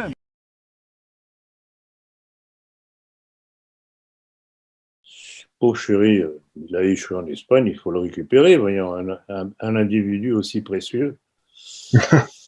Ah bah surtout, n'oublions pas la campagne qu'il a menée quand il était ministre de l'Intérieur et Premier ministre. Tout ce que j'ai sorti à son sujet, rappelez-vous la férocité de sa répression contre la manif pour tous. Oui, par exemple. Hein? Comment des femmes, y compris enceintes, des vieillards, ont été traînées. Il voulait faire peur. C'est toujours la stratégie des partisans de la République. Quand ils se sentent débordés, ils agissent d'une brutalité telle, de façon à faire peur et à casser le mouvement. Ils ont réussi.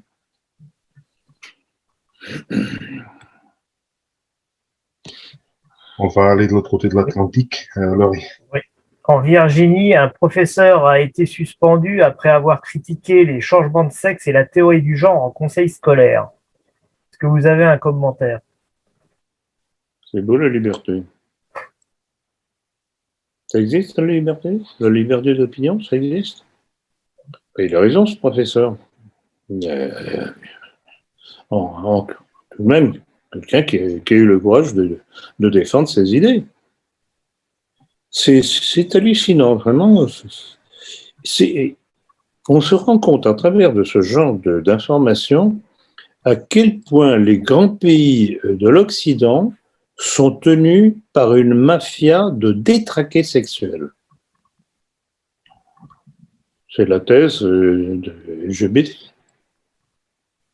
Donc, vous savez très bien qu'aujourd'hui, parler d'un père et d'une mère, c'est quasiment se déclarer comme si on était nazi, fasciste, etc., etc.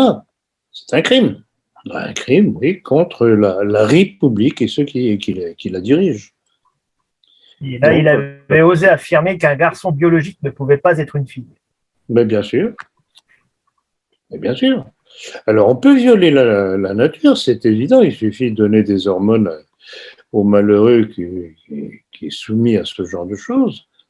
De toute façon, dans la nature, il y a toujours des êtres hybrides qui sont en souffrance indéniablement. Mais ce n'est pas en agissant comme ça qu'on va régler leurs problèmes. Non, il semblerait qu'aux États-Unis, il y a une grande mode actuellement de donner des médicaments pour stopper la puberté. Ah oui, tout à fait, tout à fait. D'ailleurs, rappelez-vous, il y a déjà quelque temps maintenant, suite à une question, je ne me rappelle plus ce que c'était, mais enfin, ça tournait autour de ça. J'avais signalé que, alors que des grands-parents s'opposaient au projet de changement de sexe de leur petit-fils ou petite-fille, je ne sais plus. C'était les parents qui l'avaient imposé. Donc voilà. Quand on commence à perturber l'esprit des seniors, des responsables paternels, maternels, on arrive à ce genre de situation. Était-ce la volonté du gosse? Je n'en sais rien. Et même si c'était sa volonté du gosse, c'est pas parce que c'est sa volonté qu'il faut le faire.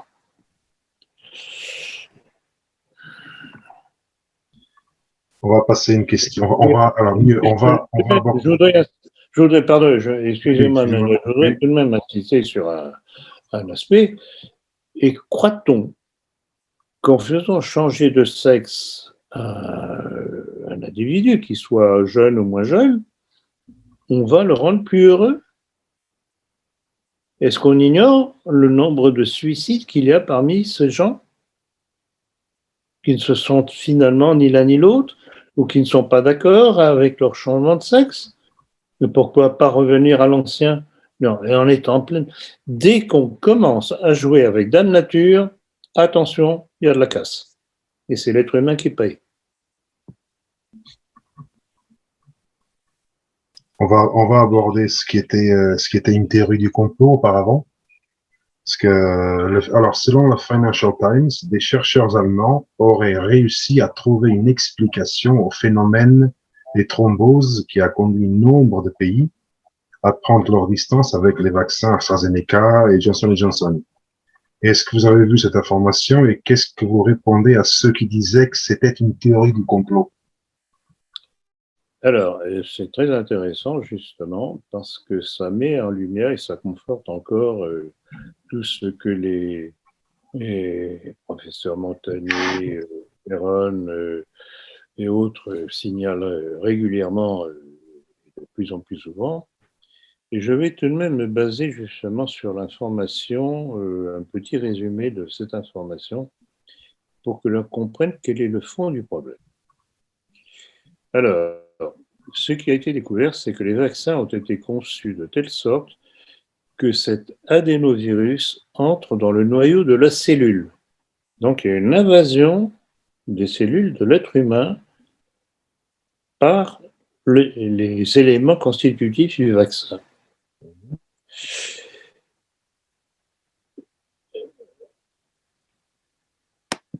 Et à partir de là, une fois dans l'intérieur du noyau cellulaire, certaines particules qu'on appelle aujourd'hui la protéine spike, ce qui veut dire la protéine pointue, spike ça veut dire pointu, se briseraient ou épuiseraient, créant des versions mutantes incapables de se lier à la membrane cellulaire ou à l'immunisation, où l'immunisation doit avoir lieu. Donc là, on retourne quelque peu sur justement ce que dénonçait le professeur Montagnier, disant que c'était les vaccinés qui provoquaient les mutations. Vous voyez, tout tourne autour de ça. Et cette protéine spike, justement, semble être l'élément nocif, hyper dangereux, qui, en fait, modifie la cellule de tout être humain qui est vacciné. Donc, c'est quelque chose de tout de même très, très dangereux. Et alors, bon, encore quelques petites notes à ce sujet-là. Ces protéines mutantes, donc la protéine spike flottée alors dans le corps, déclenchant des caillots sanguins chez environ une personne sur 100 000. Bon, on pourrait dire, bon, c'est bien peu de choses sur 100 000, c'est pas énormément. Mais on est combien de millions d'habitants? Ça fait donc plusieurs centaines de milliers de personnes qui en pâtiraient. Et encore, on ne connaît pas tout encore de toutes les conséquences, on n'est qu'au début de la chaîne. Oui. Donc, alors, le morceau viral d'ADN n'est pas optimisé pour être transcrit à l'intérieur du noyau, écrivent ces scientifiques dans leur étude qui a été relayée par le Financial Times. Bon, évidemment, c'est un petit peu du charabia, même pour moi, parce que c'est pas du tout ma spécialité, mais en tout cas, on a le dessous de l'affaire, Il y a quelque chose qui est injecté avec les vaccins qui est nuisible pour nos cellules. C'est ça le résumé de cette histoire. Et je répète, ce qui confirme la mise en garde du professeur Montagnier. Le professeur Montagnier qui est traité de complotiste de tous les côtés. C'est très simple. Et c'est ça qui me ravit, si je peux dire. C'est que quand on dit quelque chose qui ne plaît pas au maître du monde, on est des complotistes. Alors, si on était des complotistes, des menteurs, c'est ça qui est sous-jacent pour eux, à leurs yeux, ce qu'ils voudraient faire croire, mais qu'ils démontrent que nous nous trompons. Mais non. Pas la moindre démonstration que l'on se trompe, simplement l'affirmation, vous êtes des menteurs, vous êtes des complotistes, c'est un peu court. C'est comme sujet des protocoles des sages de Sion, par exemple. Hein, petit rappel. C'est un faux. Ah oui, vous connaissez ma réponse. Si c'est un faux, bon, moi je veux bien, pourquoi pas. Mais comment c'est-il que c'est faux et dans tout ce qui était écrit et annoncé, ce soit vécu étape par étape tel que c'était annoncé? Alors, où est l'erreur? Et les protocoles sont loin d'être les seuls textes de ce genre-là. Oui, il y en a d'autres. De toute façon, vous les trouverez aussi dans mon dernier livre, de l'ordre Abchaos au Nouvel Ordre Mondial. Donc voilà, ils sont incapables de répondre à ce genre d'argumentation. Donc, c'est simple, complotiste, menteur, etc., fabricateur, etc. Oh, c'est tellement pratique. C'est ce que fait, par exemple, un individu que j'ai particulièrement en horreur, c'est Pierre-André Taguieff, c'est toujours la même chose. C'est celui qui dit constamment, pour se faire bien voir d'une certaine communauté, je ne sais pas s'il appartient ou pas, j'en sais rien, que les protocoles, c'est le célèbre faux des protocoles des sages. Et célèbre, oui, pour une raison très simple, c'est qu'il annonçait ce que la société a vécu depuis lors. Et vous verrez tous les autres textes que je cite, textes de même origine, démontrant le même noyau de véritables complotistes, là, des complotistes contre la société. C'est pas un, c'est pas deux, c'est pas trois. Et ils sont tous dans le même sens, tous. Alors, où on en tient compte, et on se ferme, on se bouche les yeux et les oreilles, évidemment, c'est plus commode. J'en appelle à la responsabilité de chacun, parce que leur avenir en dépend. Alors, j'ai une question de dernière minute. Est-ce que vous avez vu que la candidature d'Éric Zemmour au présidentiel de l'année prochaine se dessine de plus en plus? Il y a des groupes de soutien, des sites internet qui ont vu le jour, des pétitions. Tout à fait. J'ai vu aussi qu'il aurait l'intention de prendre comme conseiller stratégie Patrick Stefanini. Oui. Qui avait été le conseiller de François Fillon. Oui. Donc là aussi, il y a un petit clin d'œil pour rassurer le public vers la droite. Alors, le problème de cette candidature, c'est que en fait, c'est une machine de guerre, à mon avis, de Macron. Tous les deux ont la même origine. Oui. Pas besoin d'un petit dessin. Et parce que les deux cibles que cette candidature vise, c'est Marine Le Pen et c'est le candidat des Républicains. Oui. C'est sur ces deux publics-là qu'il va mordre. Donc, enlever des voix pour permettre le passage une fois de plus de Macron. Oui, parce que surtout, alors je ne sais plus, je sais pas si c'était sur RTL ou BFM, bon, il y a un site que j'ai vu que normalement, Éric Zemmour était incité à participer aux primaires de la droite, notamment avec les Républicains et compagnie. Donc, c'est clair et net, c'est pour anéantir. Le problème, c'est qu'il ne fait pas partie des Républicains, que je sache, donc je ne vois pas de quel droit il pourrait faire partie des primaires. Lorsqu'il y a eu les primaires des Républicains qui ont amené triomphalement au premier rang François Fillon, c'était tous des candidats qui étaient inscrits déjà depuis longtemps aux Républicains, qui suivaient l'UMP, etc., donc les différentes étiquettes évolutives de ce mouvement. Et là, Zemmour est en dehors, c'est un électron libre pour l'instant. C'est un électron libre, une espèce de boule dans le jeu de quilles, sans bousculer quelques quilles dérangeantes pour Macron. Et ces deux quilles, c'est Marine Le Pen et éventuellement Bruno Retailleau. C'est ça qu'il y a de sous-jacent à la manœuvre. Et il peut se présenter aux primaires de la droite comme candidat de droite libre, parce que les primaires de la droite, c'était les candidats des Républicains, c'était Monsieur Poisson, me semble-t-il, et quelqu'un d'autre dans ce genre, mais il peut. Je pense que c'est exactement pour torpiller tout ce qui vient des Républicains, etc., pour ouvrir la voie à Macron. Ça, c'est évident. Bon, mais je ne sais pas si ça va marcher comme ça, parce que tout de même, en ce moment, j'ai signalé tout à l'heure à propos de Estrosi et de Falco, les maires de Nice et de Toulon, que tout de même, les Républicains n'avaient pas accepté des listes communes avec la République en marche. Donc, exit les deux personnages. Donc, il y a eu un nettoyage de fait. Donc, les meilleures stratégies imaginées ne sont pas toujours censées marcher.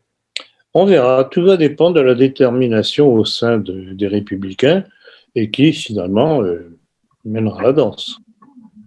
Mais je répète, ce Zemmour est un élément particulièrement dangereux. Et dangereux par sa nocivité propre, personnelle, et dangereux de par la bêtise de nos milieux qui le prennent pour un sauveur de la France. Et le type qui ment sur l'histoire de France comme c'est pas possible. L'individu qui vous parle de Saint-Louis, roi juif. L'individu qui vous dit que de tout temps, Israël a la France, alors qu'Israël n'existait pas encore, et la France était vice-versa à l'image l'un de l'autre, un truc comme ça. Mais il y en a... Reprenez les différentes citations que j'ai données à plusieurs reprises, justement, de ce Zemmour. C'est un falsificateur de l'histoire de France pour soutenir sa thèse. Voilà, c'est tout. Alors, il faut vraiment toute la bêtise de nos milieux, encore une fois, et de certains traîtres de nos milieux, tout au moins qu'on croyait de nos milieux, Jean Rissen, pour faire le lit de ce genre d'individu. C'est pour ça que j'avoue, et je répéterai encore une fois, que j'ai particulièrement apprécié l'entretien de Soral, où il a tout de même gentiment, façon de parler, réglé son compte à Rissen. Et c'est pour ça aussi qu'une fois de plus, je regrette que Jérôme Bourbon soutienne Rissen contre Soral. Rissen qui n'est pas zémourien, apparemment. Oui, c'est ça, oui, il n'est pas zémourien. Le bonhomme qui pleurniche au tribunal, comme l'a révélé Soral, il ne parlerait plus jamais d'un groupe à 4 lettres. Suivez mon regard. C'est pas sérieux tout ça. C'est pas sérieux et voilà, on a des organes que l'on croit de nos milieux qui devraient mener un certain combat et qui mélangent tout, qui troublent tout, qui finalement sont nuisibles. Navré de dire cela encore à l'adresse de Jérôme Bourbon. Alors, j'ai une dernière question. Est-ce que vous, concernant un de nos amis, est-ce que vous avez vu les commentaires concernant notre amie Diane? sur YouTube, notamment. Alors, je ne les ai pas lus parce que je n'ai pas le temps d'aller sur tous ces trucs-là pour lire ce que disent, ce que l'on dit de moi ou pas. D'abord parce que je m'en contrefiche éperdument. Et je dis ce que j'ai à dire, ça plaît pas. Ça me laisse totalement froid et indifférent. Et je crois que c'est vous-même, entre autres, qui m'avez signalé la chose. Alors, il est évident que dans tous ces réseaux sociaux, il y a des petits malins ou des gens carrément tordus, qui essayent de jeter l'huile sur le feu, de lancer les uns contre les autres. Donc, ils voudraient bien faire croire que Diane nous a lâchés, ce qu'il faut. Diane sera parmi nous le 19 juin, lors de ma prochaine conférence à Paris, qui recommence. Ça fait plaisir de vous l'annoncer. Donc, de ce côté-là, il n'y a pas de problème. Et elle nous a dit, parce qu'elle a ses raisons, et je l'accroche, je n'ai pas à rentrer, pas plus qu'elle, à rentrer dans le détail de ce qui l'a motivé. Elle nous a demandé un répit de 2 mois. Point. Mais ceci dit, j'ai aussi le plaisir et aussi de la remercier. Elle s'occupe toujours de la vente de mes livres sur eBay. C'est elle qui assume le travail. Donc voilà, pour rassurer les idiots qui disent tout et n'importe quoi et pour couper le sifflet aux petits salopards qui essayent de brouiller les pistes. Et d'ailleurs, mon commentaire, je pense, fera plaisir à Soral, puisque lui-même se plaignait de tous ces petits nocifs nuls qui s'excitent sur les réseaux Internet, qui ne servent strictement à rien, simplement à bavoter, à inventer des choses pour se faire valoir. C'est un public, si on pouvait les tenir, un public, si on pouvait les tenir, je vous garantis que ça ne se passerait pas très bien. Voilà ce que j'avais à répondre. Et voilà, M. Plancard, nous avons terminé. J'ai une dernière question. Dernière question qui était aussi impromptue. On a découvert aujourd'hui que Kylian Mbappé, qui est un footballeur attaquant du PSG, est revenu sur sa fierté d'être français et a posé la question suivante à l'Obs, visiblement. Pourquoi les Français ne sont-ils pas fiers d'être français ? Parfait. Et il a dit il faut être fier de son pays. Bien sûr, il a tout à fait raison. Il a tout à fait raison. Alors, puisque vous parlez de Mbappé, donc joueur de football, qui est d'ailleurs un bon joueur, c'est incontestablement, c'est un très bon joueur, je voudrais vous signaler une anomalie qui m'a semblé tout de même assez curieuse, mais qui ne m'étonne pas particulièrement, parce qu'à mon avis, c'est une histoire politique. C'est le retour de Benzema dans l'équipe de France. Alors Benzema, c'est un curieux bonhomme. C'est d'abord le type qui soit ne chantait pas la Marseillaise, c'est pas que je sois amoureux de la Marseillaise, enfin c'est tout de même considéré comme étant l'hymne national, et quand on joue sous les couleurs de l'équipe de France, le moins que l'on puisse faire, quand on soit républicain ou pas républicain, c'est de chanter la Marseillaise. Au lieu de ça, il la chantait pas, et même parfois on l'a vu cracher après la Marseillaise, cracher par terre. Pas soutenir qu'il n'ait pas beaucoup marqué de but dans l'équipe de France à chaque fois qu'il a été sélectionné. Donc, Didier Deschamps, le sélectionneur, le rappelle, et là, petite sonnette dans mon esprit, tiens, pourquoi est-ce que Didier Deschamps, qui pourtant ne l'aime pas, pour des raisons personnelles, parce que Benzema l'avait traité de sale raciste, entre autres choses, pour ne pas l'avoir sélectionné déjà à une certaine époque. Et comment se fait-il que Benzema ait été finalement repris à l'équipe de France ? Il ne faut pas oublier non plus que Benzema est, je crois, toujours sous le coup de poursuites judiciaires, parce qu'il avait menacé un de ses coéquipiers, je ne me rappelle plus son nom d'ailleurs, un petit Français d'ailleurs, tout à fait français, qui avait eu l'imprudence de filmer ses ébats amoureux avec son épouse, et la cassette était tombée entre les mains, il a dû s'inventer, et la cassette était tombée entre les mains de Benzema, qui a voulu en faire une arme de chantage envers son coéquipier et se faire du fric avec ça. Donc, il y a en principe toujours une action en justice contre Benzema à ce sujet-là. Et voilà l'individu que, apparemment, bon gré mal gré, le sélectionneur a été obligé de reprendre. Et à mon avis, comme je disais à l'instant que pour moi c'était une affaire politique, c'est que alors que vous savez qu'il y a de plus en plus d'agressions de la police par certains membres d'une certaine communauté, d'immigrés, et peut-être que le pouvoir macronien escompte en réintroduisant Benzema, calmer un petit peu les ardeurs de ses représentants des immigrés.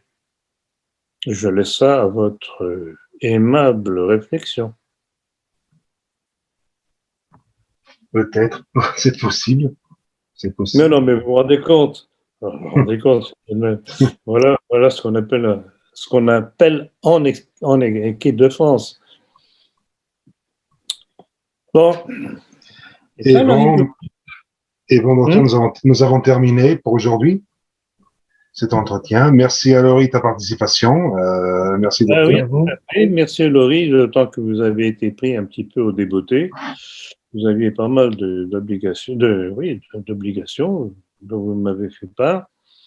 Merci. Bon, c'est tout de même plus agréable de pouvoir compter sur 2-3 personnes supplémentaires, parce que ça anime davantage, à mon avis, ça anime davantage l'entretien.